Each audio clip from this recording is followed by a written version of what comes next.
ശാസ്ത്രരംഗത്തേക്ക് തിരിയണമെന്നത് കുട്ടിക്കാലം മുതലുള്ള ആഗ്രഹമായിരുന്നോ? എപ്പോഴാണ് ആഗ്രഹം തുടങ്ങിയത്?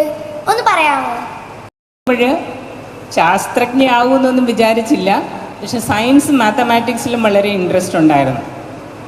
ഇവിടെ സെൻറ്റ് ജോസഫ് സ്കൂളിൽ നിന്ന് ഒരു സയൻസ് എക്സിബിഷൻ, തുമ്പ റോക്കറ്റ് സ്റ്റേഷൻ, നമ്മുടെ കേരളത്തിലെ ഏറ്റവും സയൻറ്റിഫിക് ആയിട്ടുള്ളൊരു ഓർഗനൈസേഷൻ അവിടെ ആയിരുന്നു. അവിടെ പോകാനുള്ള അവസരം കിട്ടിയ ഉടനെ പോവും.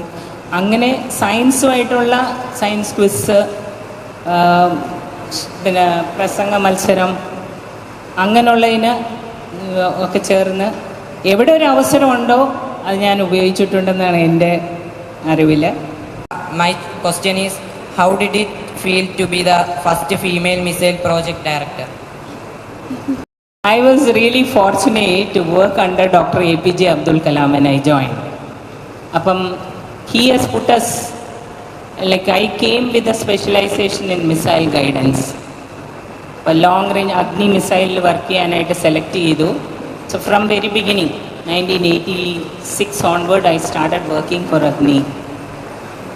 And guidance design, അതായത് ഒരു മിസൈൽ ലോഞ്ച് ചെയ്യുന്ന mission, starting from launch to the impact, the configuration, first stage rocket എത്തുമ്പോൾ അത്ര സൈസ് ആയിരിക്കണം, കോൺഫിഗറേഷൻ എല്ലാം അങ്ങനെ ഡിസൈൻ ചെയ്ത് full system knowledge. That is what has given me the upper hand. So I could take on from very beginning, put at the right place for doing this mission activities. That is how I got into this missile technology. ഞാൻ ഈ സ്കൂളിലെ അധ്യാപികയാണ്. ഞങ്ങൾക്ക് ഏറെ അഭിമാനമുണ്ട് ഈ missile രംഗത്തേക്ക് madam ഇത്ര വലുതായിട്ട് ഉയർന്നത് കേട്ടതായിട്ടുള്ളതുകൊണ്ട് മാഡത്തിനോട് ഞാൻ ചോദ്യം ചോദിക്കുകയാണ്. ഈ സ്കൂൾ ജീവിതത്തിൽ ഏതെങ്കിലും അധ്യാപകരുടെ പ്രചോദനം ഈ മേഖലയിൽ ഒരു വഴിത്തിരിവായിരുന്നോ? ഇത് ഒത്തിരി പേരുണ്ട് അങ്ങനെ പേരെടുത്ത് പറയാൻ. സൽമ മിസ് ഇംഗ്ലീഷ്, അങ്ങനെ മലയാളം, ഈവൻ മറിയാമ്മ ടീച്ചർ.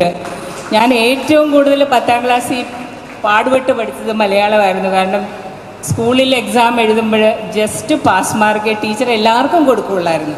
ആർക്കും അങ്ങനെ വലിയ പെർസെൻറ്റേജ് ഇട്ട് കൊടുക്കില്ലായിരുന്നു. അത് കാരണം 10ാം ക്ലാസ്സിൻ്റെ പരീക്ഷ അവധിക്ക് 10 ദിവസത്തെ സ്റ്റഡി ലീവിൽ 8 ദിവസവും മലയാളമാണ് പഠിച്ചത്. കാരണം പേടിയുണ്ടായിരുന്നു മലയാളക്കാർ തോറ്റു പോകുന്നത്. അതുപോലെ മീൻസ് വളരെയധികം സ്നേഹത്തിൽ. പക്ഷേ Malayalam also I got good marks, 75% കൂടുതൽ കിട്ടിയായിരുന്നു. അന്നേരമൊക്കെ അത്രയും കിട്ടുകയുള്ളായിരുന്നു. സയൻസ് സബ്ജക്റ്റുകൾ they all taught with lot of affection. The saint Joseph സ്കൂളിനെ പറ്റി പറയുകയാണെങ്കിൽ എനിക്ക് ബിൽഡിങ്ങിൻ്റെ കോറിഡോർ മാത്രം ഓർമ്മയുണ്ട്. ബാക്കിയെല്ലാം മാറിപ്പോയി. നേരെ ഓടുന്ന ഓട്ടവും. ഇതൊരു ഗ്രൗണ്ടായിരുന്നു, ഞങ്ങളുടെ പ്ലേ ഗ്രൗണ്ടായിരുന്നു. ഇവിടെ 3 leg റേസ്, വെറും ഓട്ടമല്ല, 2 പേര് തമ്മിൽ കാല് കൂട്ടിയിട്ട് 3 leg റേസ്, വെറും ഓട്ടം, ബാഡ്മിൻ്റൺ, അത്രയും വളരെയധികം ഓർമ്മകളുള്ളൊരു സ്ഥലമാണ് സെൻറ്റ് ജോസഫ്സ്. ഒരു കാലത്തും എനിക്ക് മറക്കാൻ പറ്റില്ല. അതുപോലെ തന്നെ സെൻറ്റ് ജോസഫ്സ് കോളേജും.